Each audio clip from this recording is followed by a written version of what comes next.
Hey, what's going on, y'all? Welcome back. I am here with Dave, the business bully Anderson, and we will be talking about him being snubbed on the Breakfast Club, man. So right after this video, I'm going to go ahead and bring him up. We're going to have a real conversation. Y'all make sure y'all hit the like button, share this bad boy everywhere on Reddit, LinkedIn, Facebook groups, Twitch, Kicks, Snapchat, you name it. All right. And if you share it on Twitch or X, then I will make sure I follow you back. Let's get into it. A lot of the entrepreneurs that you see from Black America are Black women. But when Black men are underrepresented and then continue to decrease in representation, nobody is batting an eye. Our HBCUs are having problems. And then PWIs are also seeing decreases in Black male matriculation and enrollment. Now, if in fact we were showing up someplace else other than the county jail or in prison or at the bottom of a bottle, then this wouldn't be such a bad thing. If we found that Black men were dropping out of school or not attending school in order to go to a trade school to become a welder, to become a master mechanic or master plumber or an electrician, or something that would allow them to build skill-based business, which would create a skill-based economy, which I am always of the mind that that needs a resurgence, because a lot of us don't need to be in school. School isn't made for us. It's made for people who can sit back and sit down and keep their arms folded and raise their hand when they have a question and don't see anything wrong with having a permission slip to go to the bathroom, even though bodily functions cannot be helped. Yeah, that is made for women. Not being funny, but studies will back me up on that. We need to make sure that there is an alternative. And if in fact it becomes a price issue because tuitions are raising, exponentially year over year, access to student loans are getting harder and harder to get to, scholarship programs primarily again affect Black women more than they are provided for Black men. And these are not excuses. These are tangible numbers you can run on your own time. Either Google or Chat GPT will tell you I'm telling you the truth. There's a crisis here. You can't tell somebody that he ain't ish every day on YouTube and not respond to the things that are creating the ain't ish incubator and not feel like there's a certain level of impact that needs to happen. Education has its place. And We are here with the Dave, the business bully Anderson. What's going on, Yes, sir. brother? Man, thank you for having me, man. Super happy to be here. Excited. It's a beautiful day. I'm feeling phenomenal. Hope you are too, sir. I'm feeling all right, man. Why are we here, bro? Like, what's going on? What like we have a middle of the day live stream that's happening right now, and I want to know. I want you to let the people know why are we here right now? Because what's going on, brother? I think this is a phenomenal time to be alive. I am super excited about absolutely everything. Of course, I am on a promotion tour for my new book, The Real Black Agenda: Exposing the Myths, Igniting the Revolution. And it's kicking ass and taking names, and I am enjoying absolutely every platform that is willing to have me and air the interview. Let's go. Let's Yeah, go.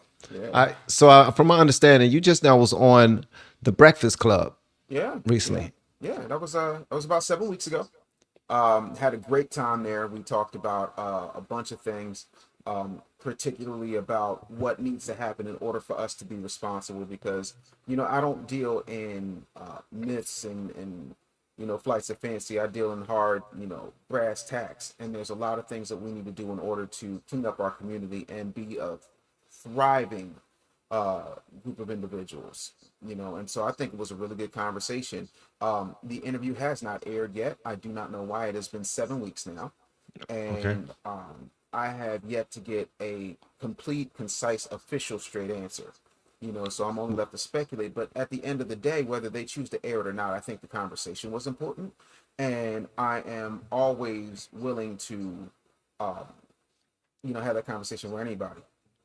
All right. So when you said you haven't gotten an answer, and this interview took place 7 weeks ago, almost 2 months, Yeah, seven June weeks, 25th. almost June 25th. So 8/25 will be 2 months exactly. So You said you haven't been able to get a concise answer. What's that mean? Have you emailed them? Have you called them? Yes. Have you Yes. talked to Charlamagne himself? Have you talked to Angela Yee? Well, Angela Yee ain't been on that show in quite some time. But no, I've sent emails to folks who work in the building. I have sent text messages. I reached out to Charlamagne a couple of times. We talked once very, very briefly. But there still has not been a concise official answer from iHeart as to, what the issues are. Like if there's something that, needs to be chopped or edited for whatever reason, whether it's continuity issue, or what I will say is I know for a fact it's not me. Meaning that a lot of times we're in a cancel culture, CYA type of society. And so everything has to be checked, double checked, triple checked, fact checked, and vetted. So that's what I believe is happening, because I've done the show 4 other times, and this is the first time I have come up there with a book that was not a particular business book, but more about the business of Black people. So again, I can't say, I can only speculate until I get an official answer. All right. Do you have one of them books with you today? Of course. Like the sun that always shines. The Real Black Agenda. Okay. So you took that book onto their platform. Yes. You had a dope interview. There was no issues. Were there any drama that popped off? Y'all weren't about to fight. Now you didn't tell them to have to keep your name out your mouth. You ain't tap into your baby spirit. No, you remember when Baby went? So like I had, like, first of all, I was gonna run up on you, the three of y'all. You know what I'm saying? Are we finished? Is we done? I wish I could tell you that happened. I've known Charlamagne literally for 20 years. I've known him since 2005. I consider him a friend. Okay. I do not know Jess Hilarious. Wonderful person. We had a great conversation. Lauren LaRosa, I have nothing but the utmost respect for him. Their executive producer, Eddie F., I've known since I was a freshman in college. So we're talking 30 years. Okay. What I will say is their head of digital is a guy named Tony. Me and Tony built what now is the iHeart digital department, and we were fought against the entire time we were in there.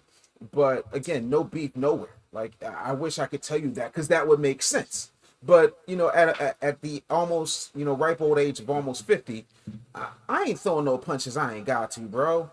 You know what I'm saying? And my whole thing is, and I literally said this on the show, like, when you see people like D.L. Hughley and he's yelling at the dude from TMZ because, why did Donald Trump take names off the...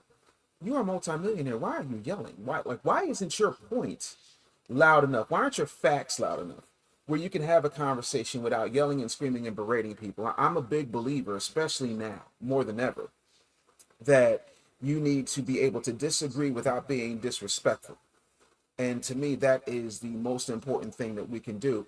And I also leave room for, even though I have fact checked and vetted everything in this book, I leave room for the fact that there's going to be somebody that comes along and has a different way to get to the top of the mountain. But yeah, at no time were there any type of volatile issues, any of that, man. Like, we had a great conversation for 45 minutes. I ain't gonna lie to you. All right. So, okay. Did y'all discuss any national issues that's going on with Trump? Did y'all discuss what's going on with DC, with it being federalized? Anything that y'all discuss? Kamala, did you discuss anything that y'all had any contention on that might be a reason why they decided to shelf your interview? I mean, we talked very briefly, but I don't remember talking about the former vice president. We, of course, are going to talk about current events because, okay, I did talk about in the book. There's a section, I believe it's chapter 7, where I talk about the body count, how the system profits from Black pain. Okay. And I did talk about the fact that I have lived in 19 states and 34 cities. Jesus. Okay. Radio, that's not an uncommon thing, especially for somebody who's been doing it since 1987. In every, you could be nicer to me. Like, you sound like Charlamagne in them, because when I was talking about my weight loss, it was like, damn. And I'm like, that's like Kevin Hart when he was talking to Dave. And I said that when he was talking to Don Cheadle. Like, damn. No, but again, when you're in radio, you move wherever the job is, and sometimes, just like a professional athlete, they will buy out your contract and trade you someplace else. But here's what I know: in every place that I've lived in all 19 states and 34 cities, there has been a Little Italy, there has been a Chinatown, there's been a Koreatown, there has been, a Hispanic district, a deli district, a diamond district. What I did not see was Brothertown or Black Girl Magicville. Oh, wow. Okay. And the part that kills me about that is that we have so many people telling black people that the hood is no good. You need to move out the hood, this, that, and the third. But all the businesses in the hood, the majority of them are not owned by black people. That in and of itself is an issue. And in chapter 7, I talk about how we have all these abortion clinics in the hood. Right? So we got abortion clinics in the hood, but we don't have culturally competent medical care, for black women and young black women who find themselves at the crossroads of having a baby or not having a baby. How did the two black women on the panel take that when you brought that up? They didn't disagree, and they did not give me an ounce of pushback. What? They did not. You can't disagree with numbers. I get it, but they always seem like they have an opinion when they don't. I know they don't, because in order to have an opinion, you got to be at least studied a little bit, or at least you look into it a bit. They don't. They don't look into it at all. But I'm sorry. Go ahead. No, but like for example, like Jess Hilarious had said something on another interview where she was talking about, only women can have babies, and I didn't realize that was a controversial statement, but it was. I think for me, I remember that. That's when the LGBTQAI plus community went against Jess Hilarious for opening up against transgenders trying to act like they were women. Yes, indeed. Yeah. So there's always going to be something. Charlamagne gave me more pushback than anybody, if we're being honest. And even that, it was more about how, the things that I'm saying in this book have been said by the Honorable Minister Louis Farrakhan. They've been said by Martin Luther King. They have been said by Jesse Jackson and several other luminaries before my time. And what I said primarily in so many words was, are black people by and large in a utopian state? Are black people where we need to be? Not with exceptions, but as a general rule, are black people killing everything right now? Like when you go to the hood, do you feel safe walking there? Okay. And the truth of the matter is, there is some catch up and some housekeeping that needs to happen. There's also some gatekeeping that needs to happen. And until we have those conversations, we're not having the conversation. Right. Because when we talk about, again, sticking with the body count, whether that is the school to prison pipeline and one to three black boys who grow up to be men who are dealing with, the fact that they're going to, thanks to Joe Biden's crime bill that was signed into law by Bill Clinton, dealing with the fact that they're going to have to face a prison system that takes that 13th Amendment and uses that loophole that says there's not to be any slavery except for when it comes to this. And you look at the privatized prisons and all the things that are going there. And so, what I'm saying? I mean, I understand 1,000%. I have a question for you and pertaining to what Trump is doing right now in DC that kind of resembles what you just now mentioned. But a lot of y'all don't. If you don't know who Dave Anderson is, because some of you pulling up might not be aware of this guy right there. He's not a regular he's not a content creator. He's not some regular guy that you just bring on the interview. This guy's written 22 books, man. He has been out there. He's done some things. He's made millions in different industries. He's rubbed elbows with a lot of the people that we call celebrities. And if I want to show y'all this right here as well, just to give y'all some sense of who I'm speaking to right now. Dave Anderson, the business bully. Was Oprah dumb when she was hanging out with that racist? Was Whoopi Goldberg dumb when she was hanging out with that racist? So when did he become a racist? When they told you he was. Was he a racist? And was he a problem for Hillary Clinton when he stood up at Chelsea Clinton's wedding? When he was golfing with Bill Clinton for years? Make it make sense. Oh, and again, this is not me advocating for Donald Trump, but I need to give you an example that you cannot argue. People are upset because Donald Trump's a racist because he took out an $85,000 ad in the newspapers against the exonerated five, formerly known as the Central Park Five. Right? That's a problem. That's problematic because he said they needed to get the death penalty. You know what everybody leaves out of that conversation? Two things. The first is all we had was the information that was being presented to us on the news at the time. And at the time, all that information said that we got him. We got these kids. They ain't say nothing about rounding them up or how they rounded them up or this, that, and the third. They set up there and they present. Go look at forget me. Go look at Ava DuVernay's Netflix movie. Go look at all the documentaries made about these guys. Now, here's the gag. At the time when Donald Trump did that, he was a registered Democrat. Not only that, he was a private citizen. Not only that, the district attorney, the assistant district attorney, the chief of police, the mayor, all of them happen to be Democrats. But that didn't stop anybody from dealing with the fact that they paraded them brothers up on that stage at the DNC in 2024 like, oh, Donald Trump's the problem. Oh, but I didn't hear any of them issue an apology for what they did to railroad those boys for a decade and some change. How does that make sense? So again, when you're told that Orange Man is bad, but you're not told that all these blue people who sat up there, who set these black and brown, because there were black people and brown people in that Central Park 5. That's the only way I'm using that term, because I'm black people first. Everybody else holds your own nuts. But black and brown, when it comes to these 5 boys, you have no smoke for them. Matter of fact, one of the assistant. Now, the only reason why I played that is because having that type of outlook on the way that things are run and seeing the bright side to Donald Trump and going on to Breakfast Club as a guest, I can see those things conflicting a little bit. Yeah, but funny enough, my political or alleged political affiliations were not brought up. But I will say this: when it comes to your question about DC and all of that type of stuff, Van, what I will say to you is get them out of here. And this is what I mean. Would you right now go into the rough parts of DC by yourself? I would, because I got family there. I got to. But you get what I'm saying. Like, yeah, most people wouldn't. I get it 1,000%. Most times when I go to see even when I go see my mother-in-law, I go visit my mother-in-law, and my daughter is like, "Daddy, are you over grandma's house?" And I'm like, "Yeah." She's like, "How long you gonna be over there? When you gonna be going home? Call me when you're in the car." I'm like, "Baby girl, I'm from here. Relax."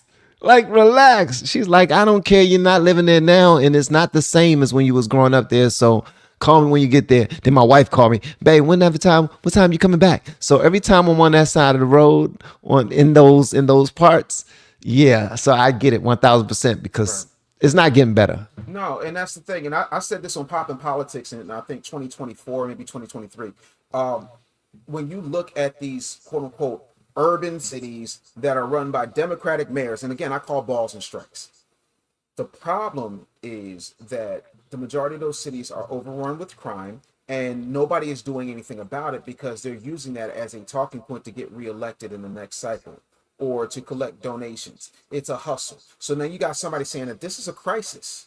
Our nation's capital is overrun with crime and people don't feel safe. So I'm going to federalize the National Guard to get out here and get these folks, together. Guess what? You think real quick, like, listen, I got friends in DC who said, like, you don't smell weed on the street no more. You know what I'm saying? People ain't clutching their purses, but in all seriousness, Van, I think we got to start having honest conversations about what has happened. Like, when my wife and I go out, we're not going, for long, because we already know it's dangerous. People getting their heads smashed in, people are carjacking folks, so on and so forth. They hungry out there. God rest my brother's soul. I'll never forget this. In 2021, 2022, I had gotten a BMW. And my brother said, "Oh, you driving at the Temple?" Now, Temple is my alma mater, is where I was teaching as a professor. He said, "You gonna drive that car through North Philly on Temple's campus?" He was like, "Take your gun." Because he knew that people were jacking people. And I'm on a, it's an open campus, but it's pretty closed off. Like, the hood knows where the line is. But even then, like, there's a lot of people who don't feel safe, and a lot of us will act like it's somehow racism. But then when Pookie comes and shoots you, DeMondre, who had a basketball scholarship, you're like, "Oh, I can't believe this happened. Oh Lord, why is they not doing nothing? How's y'all gonna let this happen? Oh Lord." So which is it? Is it racist when you're sitting there and you're seeing people make hundreds of thousands of dollars to be elected to represent you and they do nothing? Or the person that says, "Hey, I'm sick of this, and this is a district, not a state.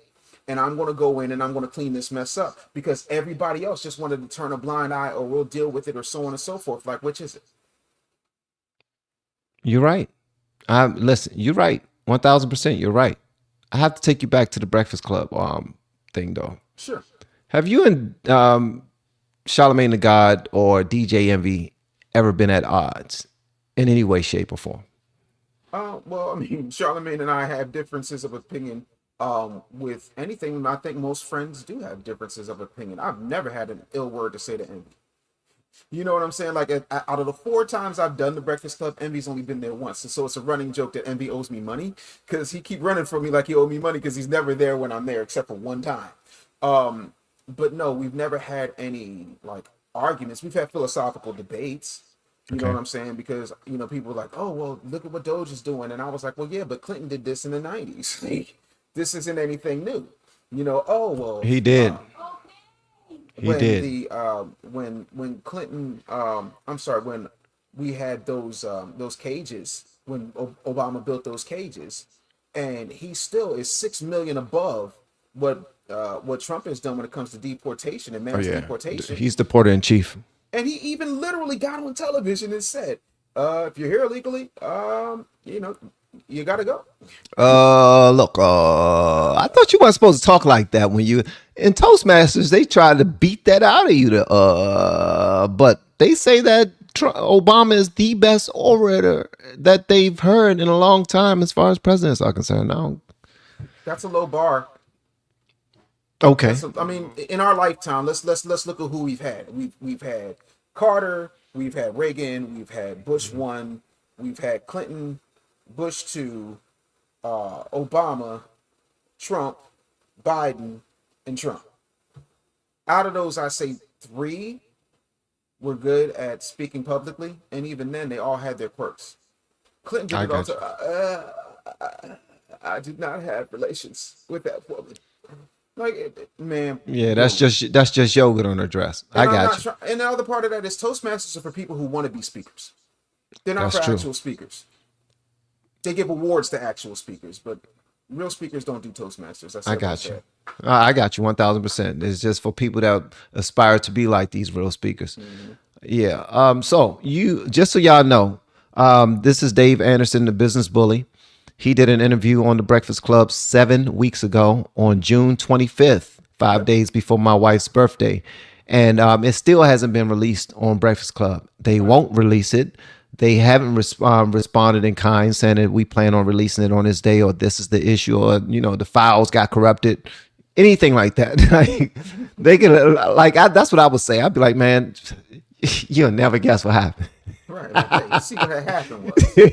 You'll never get because I'm like, all right, you know, but anyway, you say so whether they do or they don't, you know, I'm not waiting for one platform to you know, make or break the situation, but I think the conversation we had was very important, and I hope, you know, whatever needs to happen, if there's edits that need to be made, if there is something that needs to be, you know, clarified. I get it. In this day and age, when you got people selling everything from schools to courses and they can't produce anything, you got to be thorough. And I remember being an executive producer and being in that position and be like, yo, we got to vet this. And that's way before cancel culture and cover your ass was a prevalent thing. I was just this as a practice for me. But, you know, my whole thing is I'm here. I love the Breakfast Club. It has always been a great platform for me to be on. I've always honored and respected that platform. When I was homeless, Charlamagne was one of the few people that actually looked out for me financially and professionally. So for real? Oh yeah, absolutely. I can tell you the list of people who looked out for me when I was homeless and you know, downtrodden. Charlamagne, Head Crack from This Nation, and the R&B group Pretty Ricky. The R&B group Pretty Ricky. Yep. For real? Yeah, for real. That's a surprise. Yeah, no. Listen, you play enough people's records in enough markets. You know, sometimes folks will look out for you when they possibly can, and they did look out for me when I was on a very low point. Head Crack took care of me. Charlamagne took care of me. So that's what's up. That's good to hear. I still don't understand why they didn't release it. Maybe they accidentally destroyed the tape in some type of destroyed the recording, or never recorded it, or the production of the audio was messed up or something like that. It could have been anything. Things happen. My main thing is for me, I love the platform. I think it's great. Whatever needs to happen in order for it to be released is all I care about, because I want people to have that conversation. Because for me, it's not about I'm right or I need my clout or whatever. It's about I want people to have a conversation in the comments about what is actually happening to our people. We're being over incarcerated. We're being over aborted. We're being overfed a whole diet of you know junk food and fat and things that are causing us type 2 and type 3 diabetes in this country. And if you're not familiar with type 3 diabetes, that is what Americans call Alzheimer's and dementia. So, again, I think the conversation is extremely important, and I hope we find a way to get it aired. Okay. All right. So, do you have anything that you like? If this video were to reach Charlamagne or Just Hilarious, well, forget that. Forget that. How do you ever think about? Well, I'm sure, and because you haven't said anything negative about the Breakfast Club, only thing Not you at said all. was positive about them, their entire conversation, and for that, I give you kudos for that. Because I can say some negative things about the Breakfast Club, but I refuse to because I'm sitting with somebody who's friends with them and has done business with them and all those other things. But you're not afraid how this will look. Do you think that this will look like you're going on a tour, bashing them or No, trying to bully them to do something that they might have decided not to do? no. I think anybody who knows me would know that that's beneath me. They would also understand that most people who write books, and this being my 22nd book, will also understand that I am a person who will be touring. Like I'm doing like I did. That's like I did Willie Moore Jr.'s show. I've done Get Up Mornings with Erica Campbell. I am going to be doing the Morning Hustle in Atlanta. I'm doing live with Carisha J in Atlanta. I'm making the rounds, and so it's not an uncommon thing for me to promote my book. I do it on I Never Knew TV. If people ask me the question, I'm going to answer the question.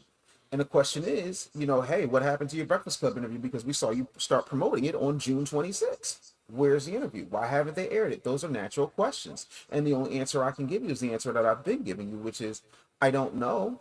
If there is an issue, if there's something that needs to be vetted, worked out, whatever the case may be, I'm an open book and don't have a problem with that. I think that, not knowing is worse than knowing what it is and what can be done about it. But I have no reason to bash anybody. I have not said a bad word about anybody, and I'm not going to bash my friends. Especially, I'm the type of person, if I got an issue with a friend, I can pick up the phone. Okay. I'm not. I'm a grown man. Like I got a grown daughter. So the idea that I would, come on here and just say, let me shit on the Breakfast Club. No, like if you look at that all hip hop interview I did, I didn't say a bad word about anybody. Only thing I said was, I don't know. That's a question for the Breakfast Club. That is a question for Charlamagne. I wish I could say I went in there and said, go F yourself and bop, bop, bop. And are we finished? Is we done? Put some respect on my name. But I ain't Oh doing none yeah. of that because I Okay. don't get down like that, you know.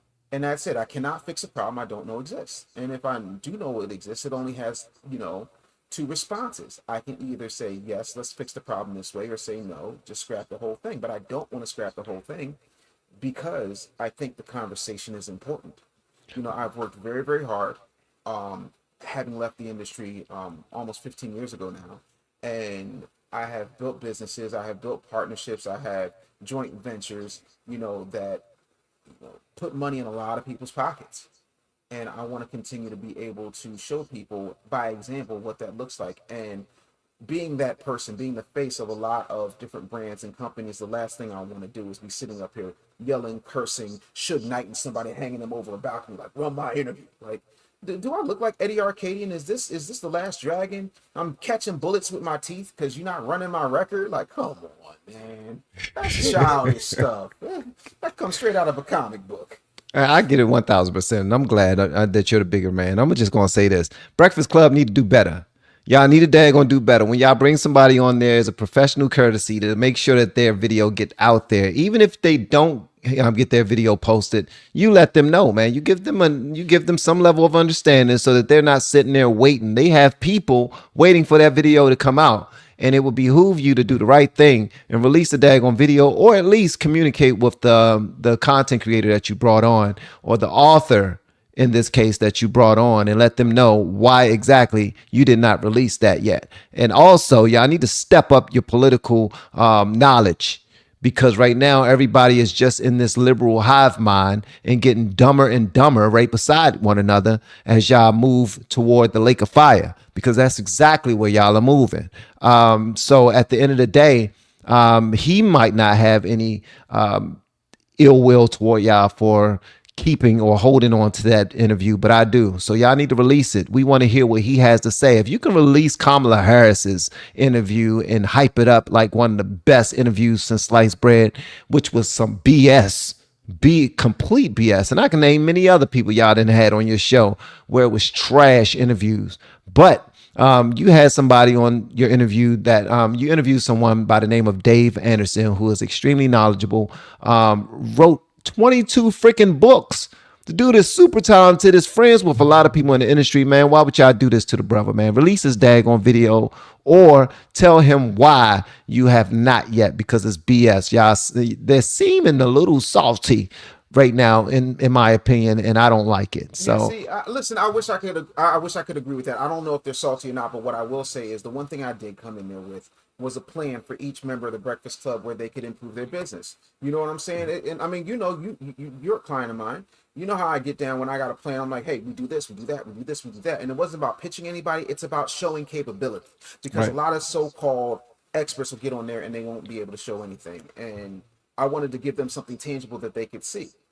And so that's what it comes down to. And even then, I want things to be a certain way. I'm always trying to make things better. And, if that's a crime, then that's what it is. But everybody, I hope that you go to, wait, Charlie, that's hilarious. I wasn't ready. But I hope everybody goes to therealblackagenda.com and they get themselves a copy. I'm going to sign it and send it out to you. But to me, man, I just want to be able to have real conversations about real issues so that we can solve real problems. That's it. Amen. Y'all make sure y'all get the Real Black Agenda from the descriptions, or go to therealblackagenda.com and get the book. But it's inside the descriptions, right underneath the YouTube coaching course that I have. His link is right there. You can click it, purchase it, show some love and support for this young man so he can continue to do what is his purpose, because he's out there making noise and he's putting out information, non-biased information. You know what I mean? Objective information, something that both sides can feel. You know what I mean? Something that both sides could apply to their lives, and things will start to go better in the right direction. Dave, the Business Bully Anderson, brother, thank you so much for pulling up. I appreciate you, man. Is there any last words you have before we roll out? Yeah, if you don't get the Real Black Agenda, if you're having a hard time deciding whether to get a sandwich or the Real Black Agenda, available at therealblackagenda.com, then you ain't black. I'm sorry, just shout out to Joe Biden. That's great. Shout out to Joe Biden and Charlie 740, man. Y'all take it easy. Love y'all, and thank y'all so much for this for pulling up. Whoa. Before we leave, I gotta do this. This is my bad. This is completely on me. We had 2 super chats come up. I live in a dim state, and the state tells the school what they can and can't teach. And I tell ya, I'd be trying to, when you this just between me and you, when you try to, sound like the white guy, and I tell you, and I tell you,